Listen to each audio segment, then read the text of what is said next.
Hello and welcome to another live edition of the Happy Scientist podcast. This, of course, is the place to be if you want to become a happier, healthier, and more productive scientist. I'm Nick Oswald, the founder of BitesizeBio.com, and today we are drawing on the Yoda-like wisdom of Mr. Kenneth Vogt. Ken is my friend and mentor, the Bitesize Bio team coach and founder of the executive mentoring company, Vera Claritas. Today, and in all other Happy Scientist podcast episodes, you get to benefit from his words of wisdom to help you increase your performance, enjoyment, and success in the lab. And today is the last in our three-part live series called Jumpstarting Your Career as a Happy Scientist. And in this installment, we'll be discussing something that you may not have considered thus far. Does humility harm your career?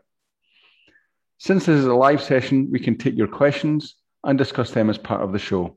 You can enter those using the questions box that should be visible to the left of or below the presentation window. And also be sure to check out our downloads page where you can find lots of downloadable goodies and a competition to win a rare, prized, actually a priceless Happy Scientist t-shirt. The downloads page link is right below the questions box. Okay, without further ado, let's bring in the man himself. Kenneth, how are you today? I'm doing great. How are you? I'm good. Are you feeling humble? Well, after that intro, man, it's a little hard. Well, there you go. That's your challenge. Well, it is. Boy, you bring up a good point, and we'll discuss this in the course of this presentation too, because it's true. The fact is, in the field that you're in the scientific field, you're no doubt surrounded by people who are very smart, very capable, very ambitious, and sometimes they're very vocal about all of that. And you may look at all that and think, maybe that's what I should do. Isn't that what's working after all? I mean, some people that method is how they are gaining success. So it is a model that one could operate where you don't have to be humble. You can be a blowhard. You can be a self-promoter. And in some cases it works out, but in some cases it doesn't. And it can be very devastating. So the question is, what about the opposite approach? Is it possible to use humility to promote your career? Is that also a dangerous position to take? Are you taking a risk to be humble in how you approach things? So I want to begin by let's go to the next slide here, and then we ask an obvious question. Well, what is humility? So I'm gonna run through a few language lessons here. We'll define some words and we'll dig into what they mean and see how we can best apply them. Well, first off, humility. What is it? It is a modest view of one's own importance. It's humbleness. So we said a modest view. Well, what is modesty? Well, modesty, it's not just, wearing your skirt below your knees or, having your shirt tucked in. It's being unassuming or moderate in the estimation of one's abilities. So this idea of being moderate in the estimation of your abilities, I mean, many of you, probably most of you, are PhD scientists. Your abilities have been demonstrated to be exemplary, to be exceptional. Is it possible to still be modest about that? It absolutely is. You can moderate how you present what you are, not in a way to take away from yourself or to deprecate yourself, but to recognize that as much as you know about a certain topic, you're not an expert on every topic. There are limits to what any one person can know. And of course, we do know some polymaths in the world and maybe even work with some. Maybe you're one of them. They're really interesting people. But it would appear then that somebody who really knows a lot, the more they know, the more they recognize how little they know, and how much is missing. So that's the way you can enter this notion of humility, when you recognize it's not about what I am, it's about what I'm not. Now, there's nothing wrong with not being certain things. I know I can't walk a tightrope. That's just not something I know how to do. I couldn't do it successfully, and I'd hurt myself or others if I did. So I'm not damaged by making that admission. No one is thinking less of me right now, I don't think, because I've pointed out that I don't know how to walk a tightrope. So, you can't get caught up in what is the damage there, because probably there isn't any. Now, the opposite side of humility is arrogance. But what is arrogance? Well, arrogance is an exaggerated sense of one's own importance or abilities. Now, notice that word exaggerated. It's not an awareness of your importance or abilities. It's an exaggerated sense. And no doubt you see lots of that in certain people. And they may even be capable people. But the thing that bothers you about them isn't their capability, even if it's exceptional to yours, if it goes beyond yours. What will bother you about a person like that is they're claiming abilities that they don't actually have or are beyond them. It's one thing to claim that you're strong. It's another thing to claim you can fly. The first statement may be absolutely true, but the second statement probably isn't. So, you don't want to get caught up in that, because once that happens, once you get labeled as arrogant, you're actually hurting your position in the world. People doubt everything you say about yourself now. Every time you claim something, they're going to go, yeah, that's probably just Bob blowing smoke again, even if it's true, and you get damaged by that. So you may recognize this then and think, all right, well, I don't want to be arrogant. That's true. But I don't know that means I want to be humble, because I think there's a downside to humility. So let me just point out a few things that humility is not. Humility is not being a doormat, a sucker, or letting people walk all over you. That's not what it's about.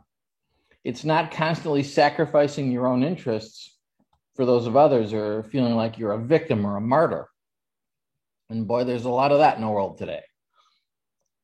It's not about avoiding conflict or confrontation for the sake of being nice. Conflict and confrontation are going to be a part of your career, but there's a way to approach that with humility, and we'll discuss that as we go on. And it's not about hiding your feelings or suppressing your views to avoid alienating others. Hopefully, you have some strong opinions on things, some strong informed opinions on things, and it is important that you convey those things. And humility won't stop you from doing that, fortunately. And you get to have feelings about those things too. There's nothing wrong with feeling strongly about something, being passionate about something. You can use that to your advantage. You don't have to sacrifice humility to have passion. So, okay, let's go to the next slide. So you probably looked around and seen people that are all about promoting themselves. And in some cases, it gets them certain places in their careers and in the lab. And there are people like that. And it is a method, and it can work. So I'm not trying to say that it doesn't work to do self-promotion. It's a risky thing to do self-promotion. You seek attention, and what happens is you get it. And for somebody that is seeking attention just for the sake of attention, there may not be anything else behind it. And if that happens, then they can get found out for what they truly are. So you don't have to do self-promotion. What you do have to do, though, is the best you can. You have to do good work. You gotta put in a solid day. Whether it's about being workmanlike in your manner, or whether it's about being intellectually stable or intellectually strong. There's all these characteristics you can bring to your work that just show that you're committed to doing the best that can be done. And that is far more valuable than just blowing your own horn. So let's look at what the other side of this looks like then on the next slide. The world has turned into a strange place here in the last couple of years, and we are seeing some things that have just spun out of control. Now, there has always been, narcissism, people that are all about looking at themselves and making themselves the most important things in the world. But it has just gone to a ridiculous level, and it's hit the highest highest stations in society too. And so it's been filtering down and filtering around to all kinds of areas and all kinds of fields. And it's going to affect you in your life and in your career just as well.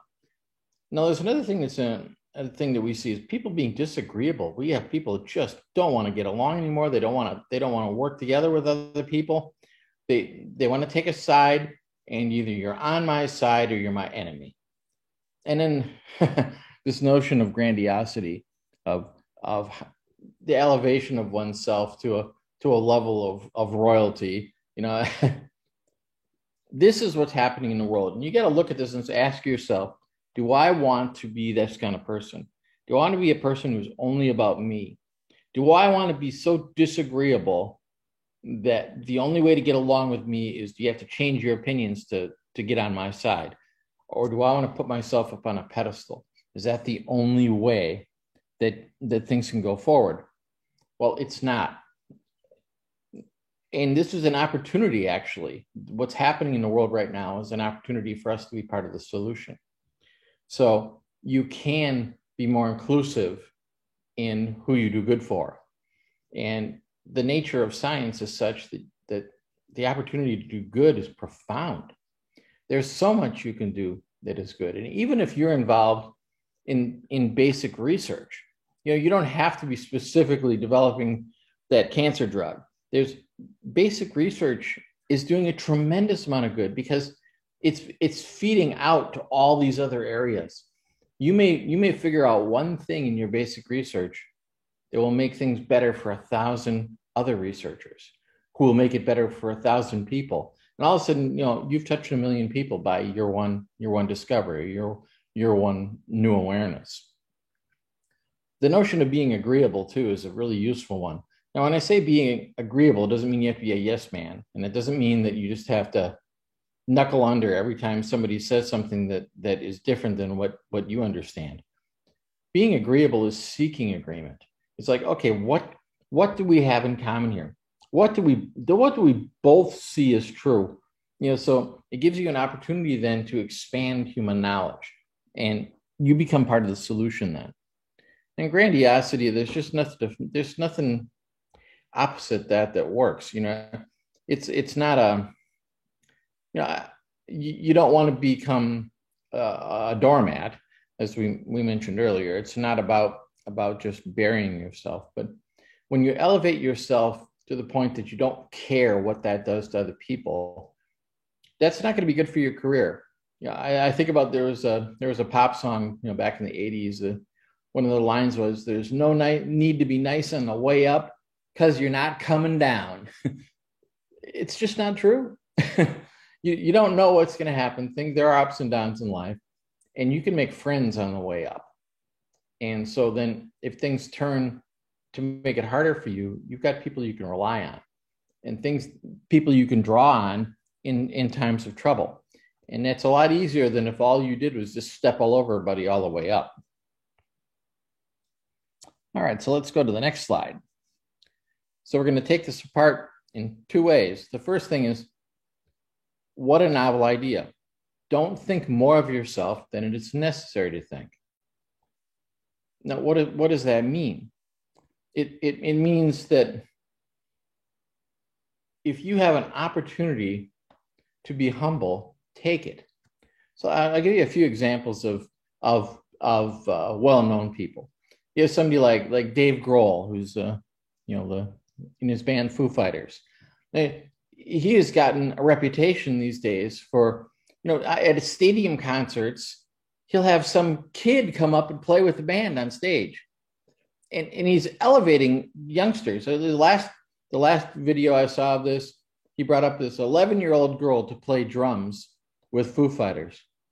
Now, Dave Grohl was a drummer for Nirvana before he started Foo Fighters. And he's a great drummer, but he hired another drummer for his own band because he says, I needed a better drummer. And then he has an 11-year-old come up and play drums on his stage at a stadium. Now that is Dave Grohl not thinking more of himself than is necessary to think. He realizes he's not a god. He's not he's just a musician and he wants to support other musicians. And he's going to change some people's careers here by stuff like this. Or you think about somebody like Keanu Reeves. He's a movie star, but he's been known to help the crew unpack a truck. He's been known to stand outside a door waiting to be let in because people didn't recognize him. Because he doesn't think more of himself than is necessary to think. But that doesn't stop him from being a top paid movie star and one of the most recognized figures in film. And not the beside all that, but women just adore him. So there's a lot of benefits to be had from being that kind of person. Not think more of yourself than is necessary to think. You will make friends that you didn't even realize you made. So now let's look at the flip side of this on the next slide. And that is, do not think less of yourself than it is necessary to think. So what we're not recommending here is that you make yourself unimportant. It's still important that you have good, solid self-esteem. You can have self-esteem, and it won't in any way impact you lacking humility. Now, the whole point of humility isn't to reduce you. It is to see yourself clearly. And if you have solid self-esteem plus humility, you become a Dave Grohl, you become Keanu Reeves, you become somebody who is routinely adored. You become somebody that people want to work with, and somebody that people respect, and somebody people will trust with important duties and deadlines, and will give a chance to. And so, it doesn't matter where you are in your career. That first slide, we had an older man there with a younger man. And it doesn't matter which one of those you are. You could be somebody who's just starting out, and you can still afford to be humble. You don't have to worry that you haven't made your bones yet. If you show yourself to be open to learning and to being mentored and to growing, you'll be fine. And if you're that older person, somebody who's been there for a while, you have nothing to lose by being humble. You will present yourself as somebody that other people will then build up.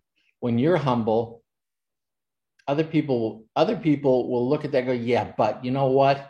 He's this and he's that and he's this other thing.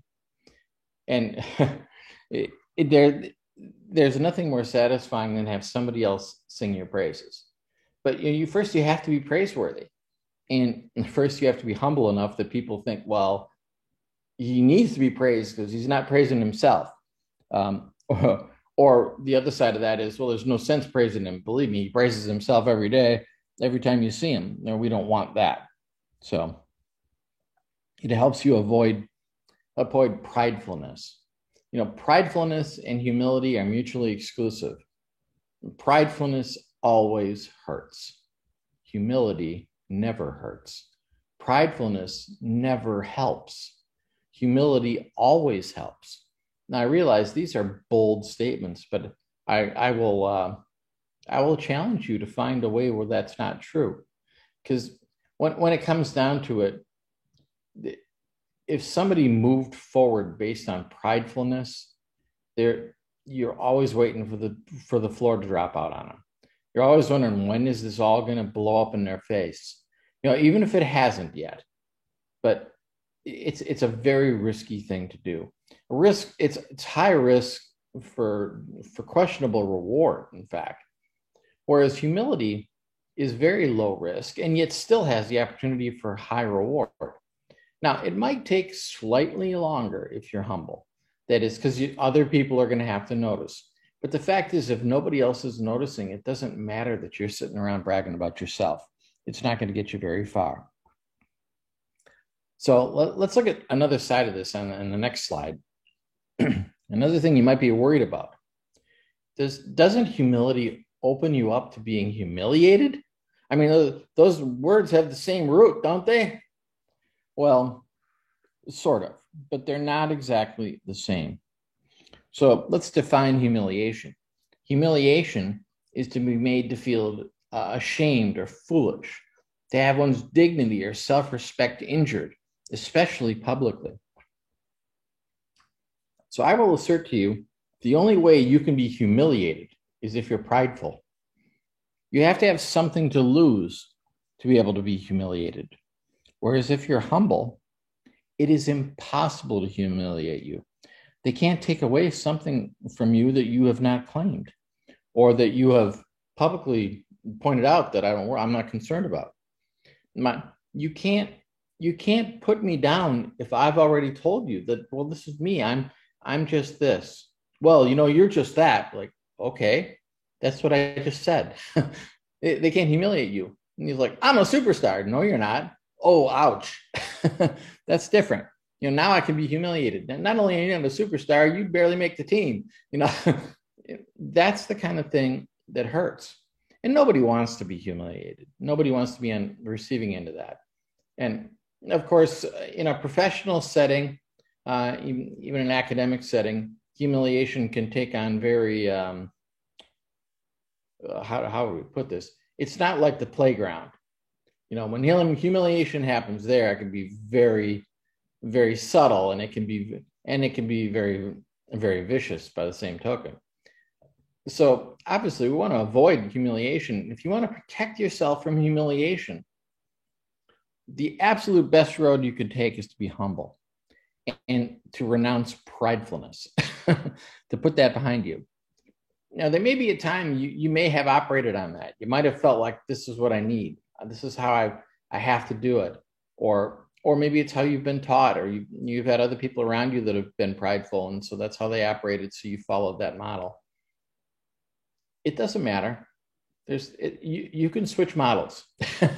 It's a safe thing to do, and you don't have to make any explanation for it. Granted, it may confuse people for a little while. If they're used to you being prideful and you switch to being humble, they may not understand for a minute, and they may push back a little bit, and they might test seeing if they can humiliate you. But when they find out they can't, they're going to leave you alone. You're not going to have to worry about that anymore. So there's a great opportunity available to you here in being humbled. All right, so let's move on to the next slide. Let's talk about what do you have to do to actually be humble. So there are several ways to look at this. So if we look at it from these standpoints of strength, certitude, and vision, humility requires strength. That reminds you that humility is not weakness. Humility isn't being a pushover. You have to be strong to be humble. It really takes strength to be quiet when somebody else is getting noticed. Or it takes strength to recognize that somebody else is better at something than you. But when you recognize that someone is better at something than you, now you have an opportunity. You have a choice. Well, do I want to get better at this? Do I want to be as good as them or better than them? Or am I going to recognize, that's not important right now. I have other things to focus my attention on. Humility gives you clarity. It allows you then to make choices consciously instead of being subconsciously driven to do things that you may ultimately not even want to do. Humility provides certitude. That is a certainty that you understand what you're looking at. You're not seeing it through a lens. Pride is like a prism that kind of warps how you see things, whereas humility allows you to just see it as it is, and it allows you to put less value judgments on things. And we may talk about that in a future episode, is about the meaning that we give to things.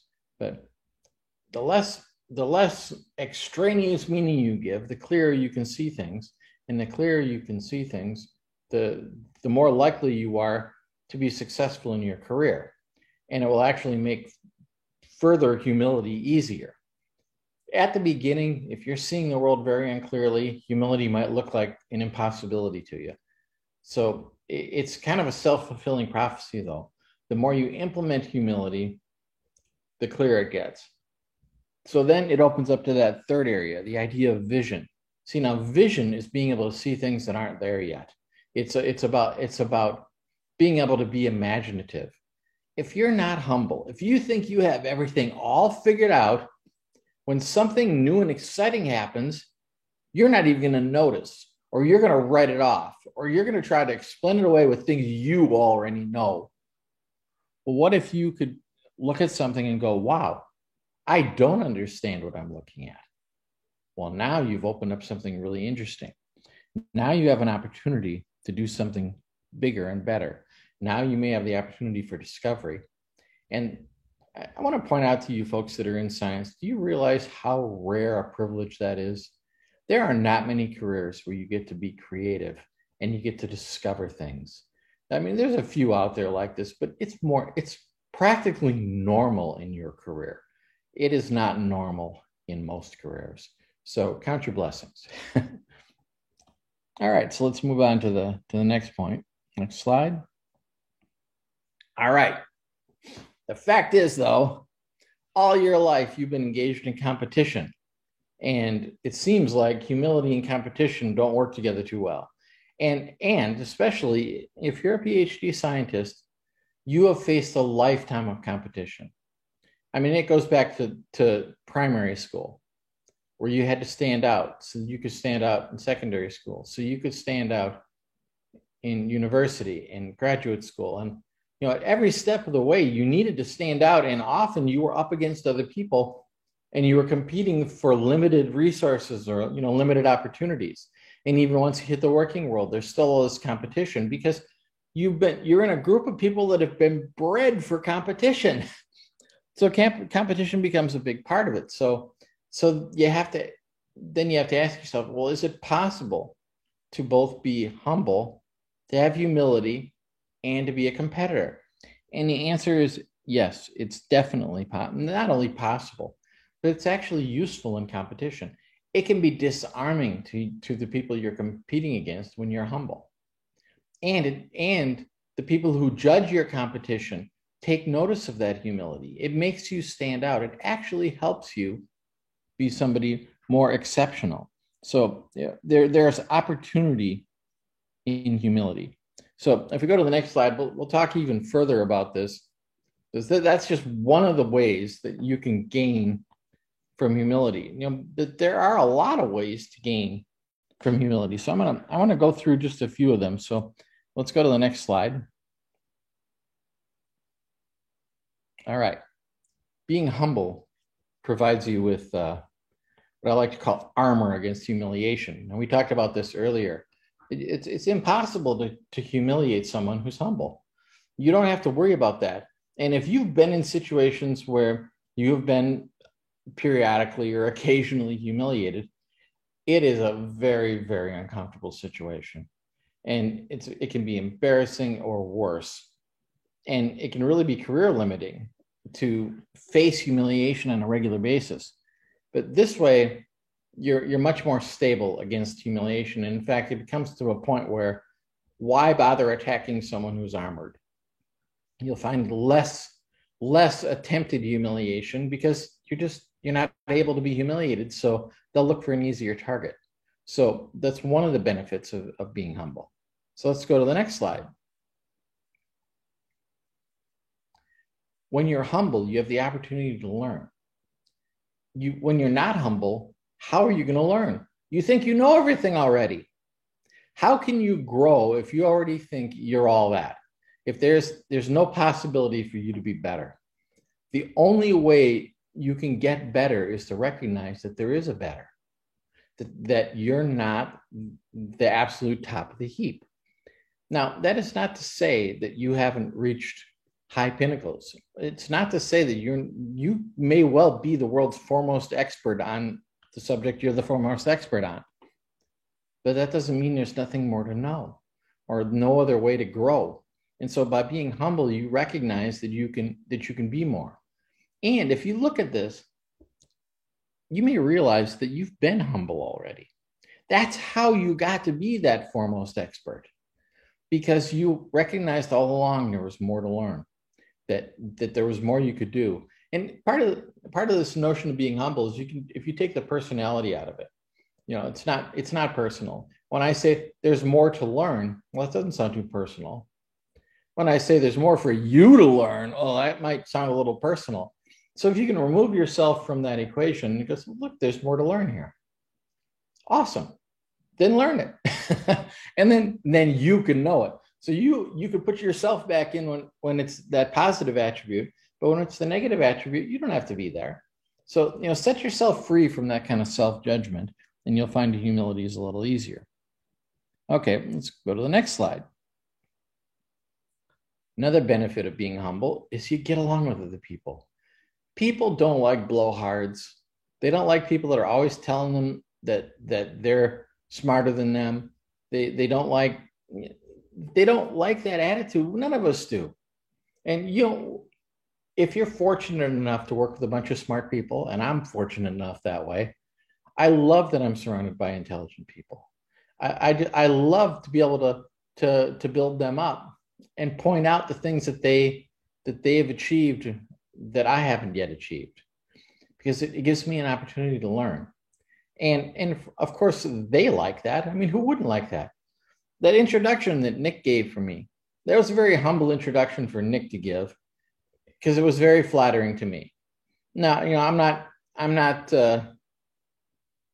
to say that, oh, I didn't want to hear that. See, now I can be humble and still like the idea that somebody will praise me or somebody will point out my accomplishments or success. So you don't have to give up any of those things, and you can get other people to support you. And it's so much better to have Nick telling you how great I am than for me to tell you how great I am. You're not going to want to hear it from me, but from Nick, you're a little more open. And so it turns out better for everyone. It's better for the person being praised. It's better for the person persons who are hearing the praise. It's better for the person who's giving the praise, because they are being humble by doing so. And so now everybody's getting along better. Okay, to the next one. The next slide. So if you're humble, you're going to do a better job of receiving advice. Now, you may look at that and go, oh, I don't like advice. Like, oh, yes, you do. You really do. And so often you'll ask for advice. Like, I don't know what I'm doing here. I need some help. That's advice. And that's fine. But I want to point something out here. The advice you asked for is useful. But the advice that you didn't ask for, that is the most useful. And if you're the kind of person who can receive unsolicited advice, you're going to get the best counsel of anyone. You're going to have the most opportunities to grow. And you're going to have the opportunity to have your own blind sides pointed out to you. You're going to learn things you didn't know you didn't know. We had a whole episode on that on the podcast on the things you don't know. But this is one of the ways you open it up. By being humble, other people feel safe to bring up to you that, I think you need some advice here that you may not be aware of. Because a humble person, they feel like it's going to be able to receive that. But if you're a prideful person, they're going to go, no way, I'm not going to go get my head bit off. I'm not going to bother. Let them crash and burn. Not my problem. Whereas this way, it's like, well, let me help them because I think they can receive it. So it puts you in a position to have much better counsel in your life. All right, and let's move on to the next one.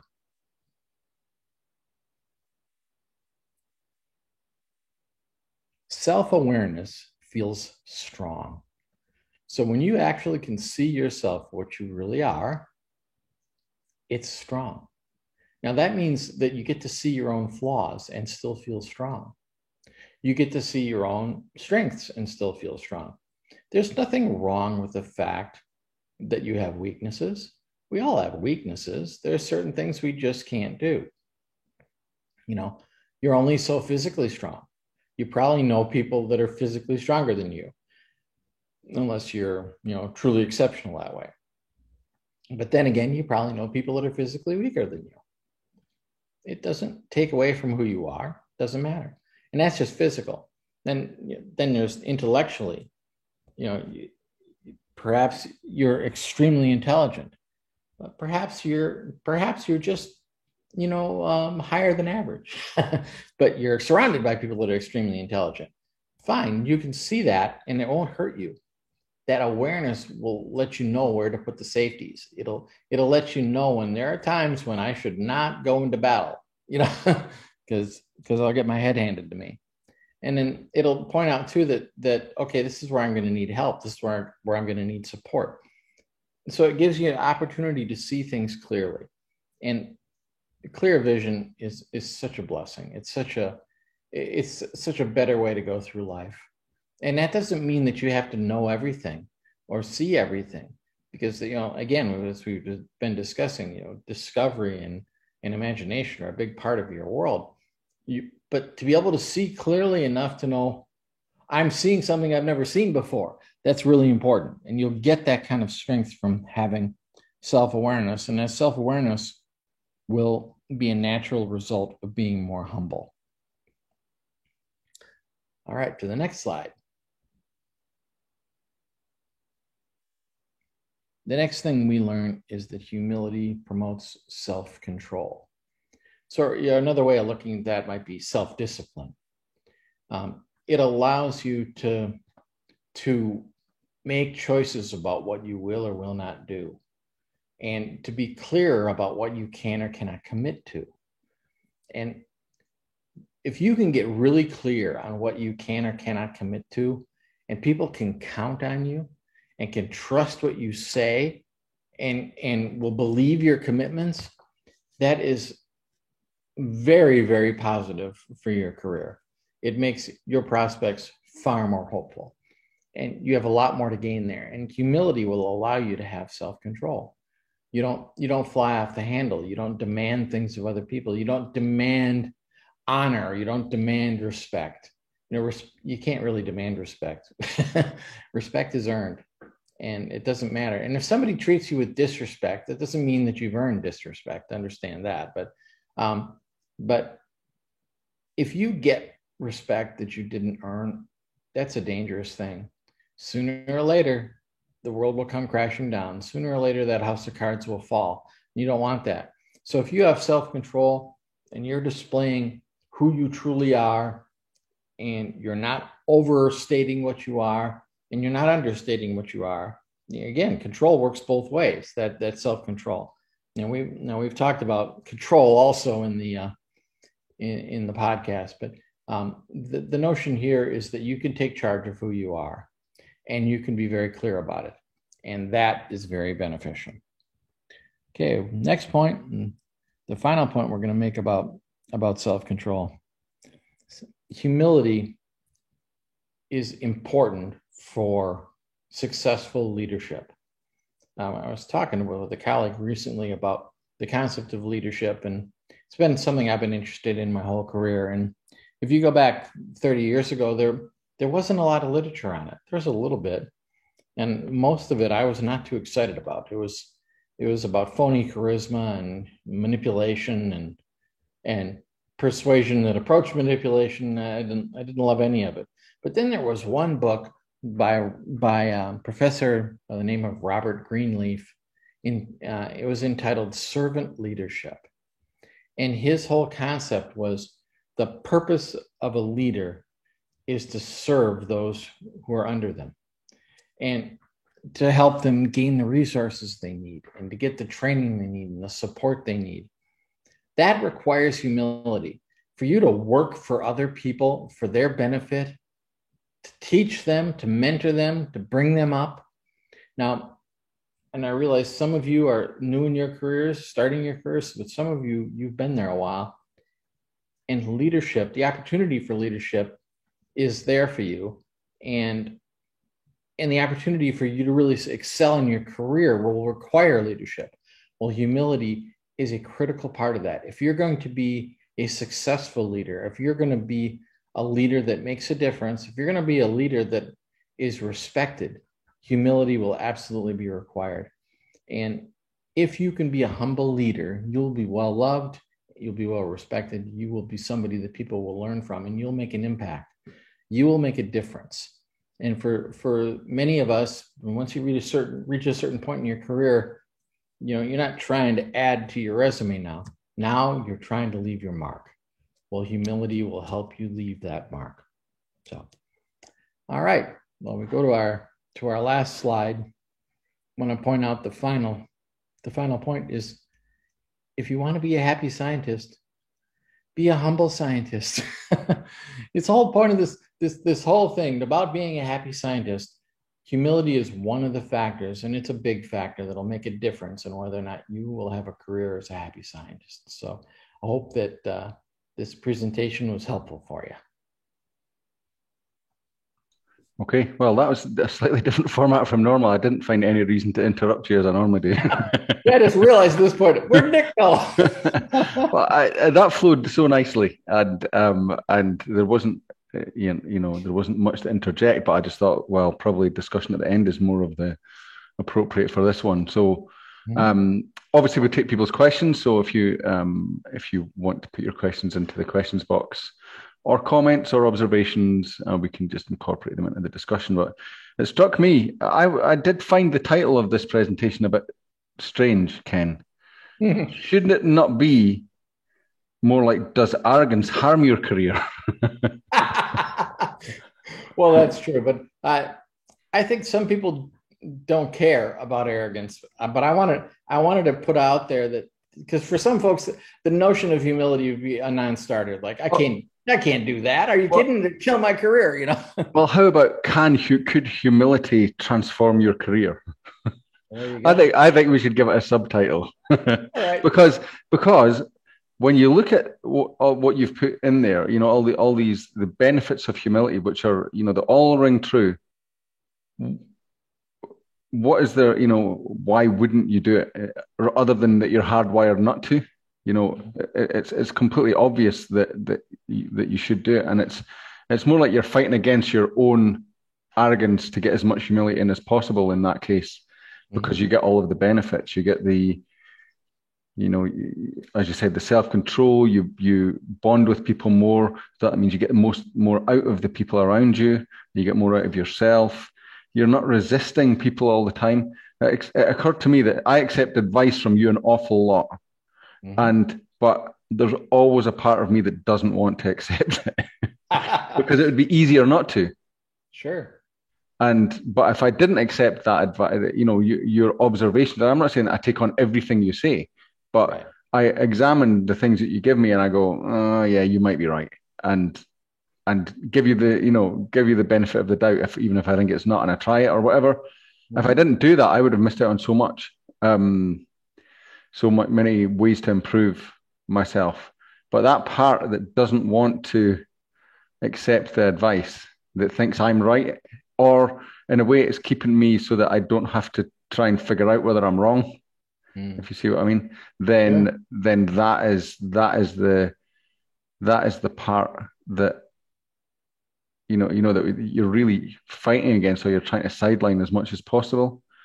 And it's it's in the world a lot lately. It's if you say anything negative against me, you're against everything I stand for. It's like, no, I'm just pointing out there's this one flaw. It doesn't mean that everything else isn't rock solid. Yeah. But maybe this one part could be looked at. Yeah, but I mean, realizing that everyone is basically a crumbling wreck under the edifice, that's a bit extreme. But you know what I mean? Everyone has faults. Everyone has their faults, and everyone has ways to improve. Yeah, it's interesting that as well. One other thing that struck me was this whole thing about, arrogance is kind of asserting your self-perceived superiority, right? Or maybe your authority, your superiority in a kind of artificial hierarchy. Yeah, well, my notion of arrogance, but something I think is important for something to be truly arrogant, is it's got to be an exaggerated sense of that. It's because you might really be all that in a bag of chips. But when you see yourself as more than what you truly are, that's where arrogance kicks in. How about an extension of that definition where you are not recognizing someone, or you're trying to put someone else down because of your authority? Because I think you could be superb, you could be amazing, you could be Ronaldo, the greatest footballer arguably the greatest soccer player, if we're looking at it that way, on earth. And he's quite arrogant though, and I don't, I think he's in a way quite a lonely guy because he has thinks so highly of himself. Yeah, there's a price to pay for arrogance. Yeah, yeah, I think about a musician like Prince. Prince was a virtuoso, and he knew it, and he let you know all the time. hmm. And it caused the same problem you're describing there. It can be isolating. I wonder why they're so hand in hand. That you can't just enjoy the fact that you have that. Well, no, you can, but a lot of Yeah. people don't enjoy the fact that they have that special talent, but they don't need to. They don't need But to we rub know other people like people's that face in in the it. same game or the same industry. Hmm. One person will be very arrogant, and another person won't be. People with Right. similar capabilities. Why? Because this is what it took to develop their skill. They used that road. That's why I've said that I'm not saying arrogance doesn't work, because I can't argue that. It does work for some people, obviously. It's a harder road. It's a better road. If you can go down the road of being humble, you can get to the same place with a lot less dings. Okay. So here is an interesting question just come in that kind of relates to this. Mhm. So I find the question is I find the hierarchical setup in science almost hardwires the system to promote people who are arrogant. How Mm. do we deal with this in our industry? Well, part of it is an industry develops based on its people. So if arrogance continues to be rewarded, that'll be what happens. Hmm. So and it might be a while, it might take a shift, and maybe you can be part of that shift. You can be part of, if you help promote other people that are humble, capable people though too. If you take a stand for other people that are actually doing the work but aren't arrogant about it, that can help improve that situation. The other thing too is, the people that have succeeded, don't make them enemies. It's they're not bad because they succeeded. And even if you look down on their arrogance, don't be judgmental about their arrogance. It's what's worked for them. It's what's got them where they are. And so that's what they're going to be. But for some folks, their arrogance isn't coming out of self-esteem. It's coming out of fear. And it's what they're trying to use as protection. They're scared, and they don't want to be seen for what they are. They're afraid that people are going to know what they're really all about. That's interesting. Yeah, that's one thing that strikes me is that a lot of the times these arrogant people appear powerful, or arrogance appears powerful because it feels like you just have all-consuming confidence. Mm-hmm. But in a way, it's not because as you're saying, you can be super, super confident in yourself, super arrogant. Underneath, there's just no connection. We talked in those in some of the earlier episodes about human needs. You can't Mm-hmm. meet the needs of connection and things like that because you just don't you can't let anyone in. In the extreme case. Right. Does that make sense? Oh yeah. And one of the human needs is significance. And Mm. so some folks they have an aching need for Okay, it significance. depends on what you need more. Mm. Yeah. Yeah. But Okay. you still have the opportunity then, I mean, to take it. There's kind of a path to this. You could first look at somebody like that and you could resent them, and it could make you angry. And then you realize, you know what, I can pity them. I can pity them that they had to resort to arrogance. Well, okay, that's not great. But it's better than being angry with them. Mm. Or you could take it the next step. I can have compassion for them that they felt they had to resort to arrogance. And then I could start to see what could I do to help build them up so that they don't need to resort to arrogance? And what can I do to build up others so that they don't have to even start down that road? You can become part of the solution. This is a long-term commitment. I will grant you, it's not going to just change things overnight, but plenty of things change over time. So there's no reason to look at it and go, oh, it's going to take time. Well, fine. So it takes time. Let it take time. Yeah, it evolves. Mm-hmm. Okay, I have a point to make it, but here's a question that just came in. It's probably about the development of not the development, the definition rather of humility. Really, what about being not arrogant or humble, but just confident? Okay. I don't see any conflict between being confident and being humble. In fact, that's being confident is part of healthy self-esteem. The beauty of humility still is that by seeing myself as lesser, I have an opportunity to gain more. I can learn more. I can be more. If you're confident, you might already feel like I'm at the top of the heap. That's interesting. That's interesting. I just realized something that I do, and it's in anything that I've done is where I start to feel like I've hit the limit. I kind of go, right, okay, pretend that's the bottom, and I'm at 0% rather than 90%, and then of the ability or the potential or whatever, and it doesn't work for everything because obviously I have that's how Ronaldo got to be an exceptional soccer player. Well, that's true. Yeah, he was probably good as a kid, and he could have just stopped there. But every day he went, "How can I be better?" Well, that's it. So reset it back to zero, and you perceive I'm at 90% of my potential here. Say, okay, pretend that's zero now. How do I get to the next 100%? And then it just opens up, because that's one of the major downfalls. Personal prices of arrogance is that you can't see how to, or you don't have the drive to improve, or you don't see where you can improve, I guess. And that's true. In any field that has top performers, the people at the top, all of them are talented. What it's going to come down to after that then isn't your natural ability, but how hard are you willing to work at it? How much are you willing to keep pushing forward? And if you're confident in arrogance, you may be confident about things that aren't even accurate. Where in humility, if you're confident, it will only be about things that are demonstrably true. True. That's a good point. Now, the other thing as well, like alarm bells, if things are happening, like what side am I on of this equation? If you're thinking that, if you can't accept advice from someone, then think of what what you're missing out on. If you can't readily accept advice from people, then you're missing out on so much, because you can basically learn something from every person. Oh, for sure. And they don't have to be smarter than you. In fact, they could be a lot less smart than you. You can learn from children. You can learn from people on the street who aren't even in your field. I mean, there are some people who who I've come across in science who think that because they're they've reached a level in science that somehow they're more than someone who maybe works in a manual job or something like that, just like that, or in any, who's not a scientist.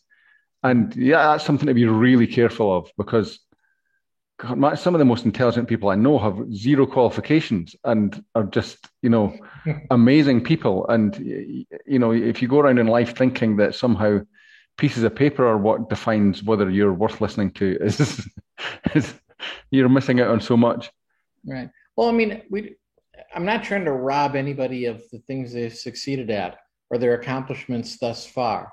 You get to have those. That's fine. Just recognize that in the sea of all possible knowledge, you have barely dipped a toe in.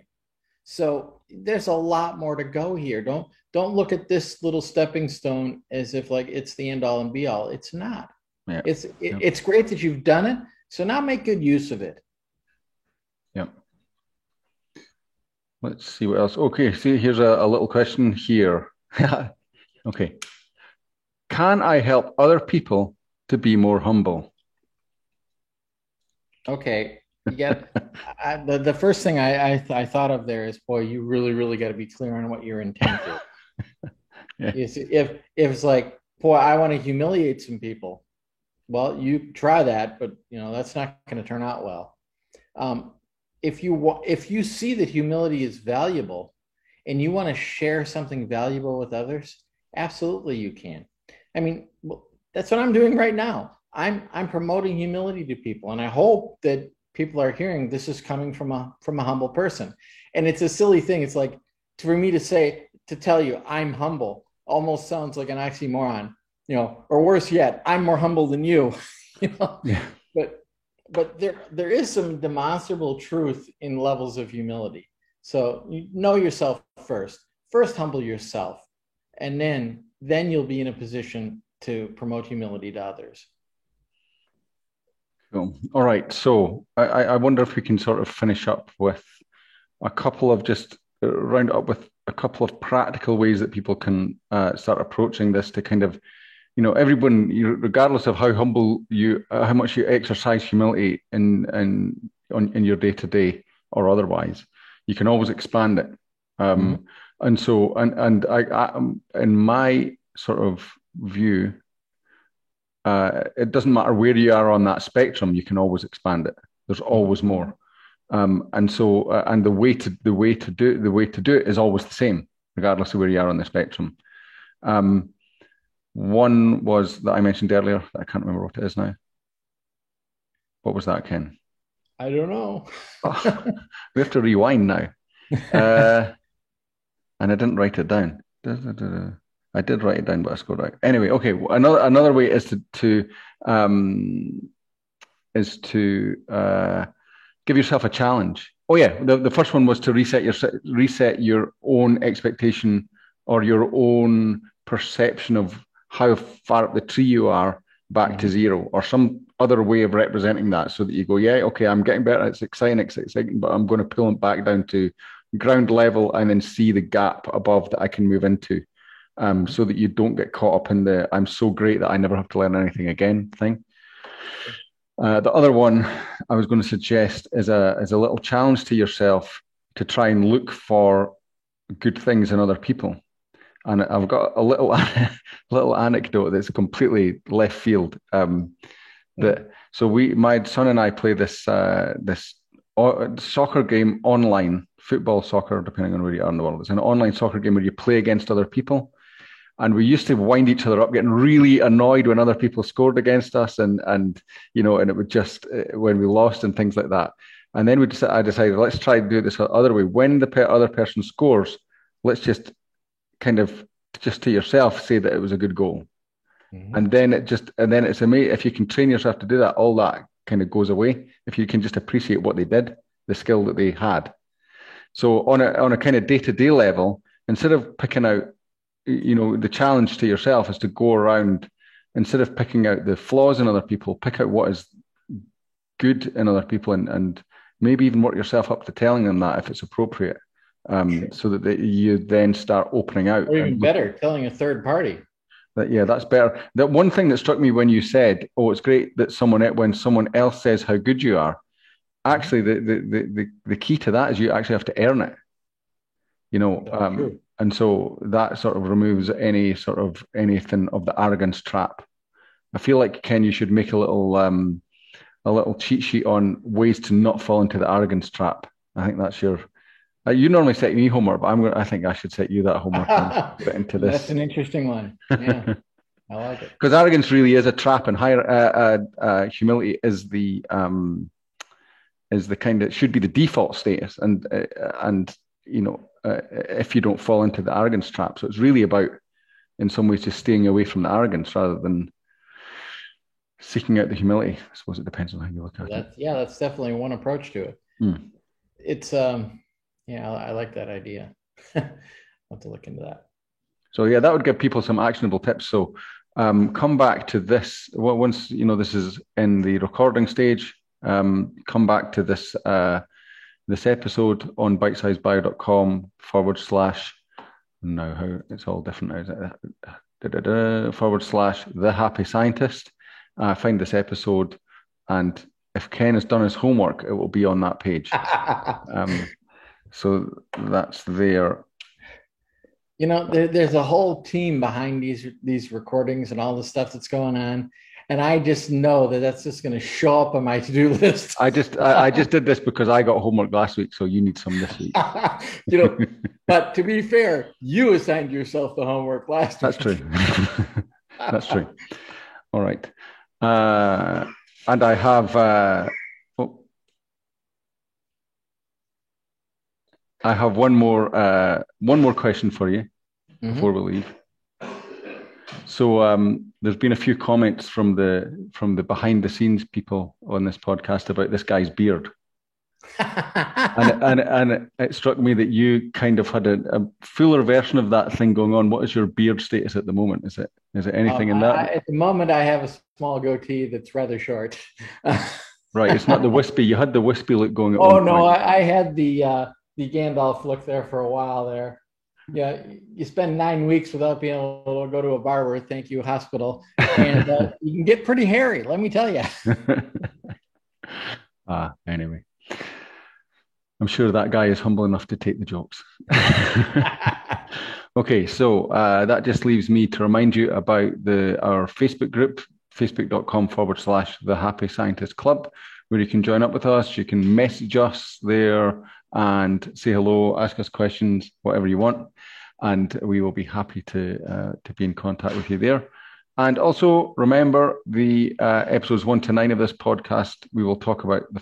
We did talk about the foundational principles of human needs, core mindsets, charisma factors, and all the rest. This is really useful stuff. So we'll go back and dig into that in a couple of weeks. I think soon anyway.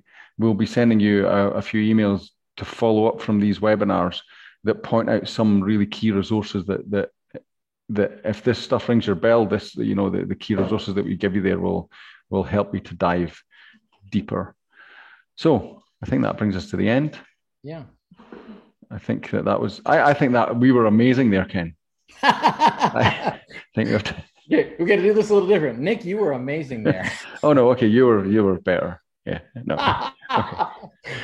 Okay. Thanks everyone for joining us and for your questions and interactions, and thanks again, Ken. And we will see you all next time on The Happy Scientist. Thank you.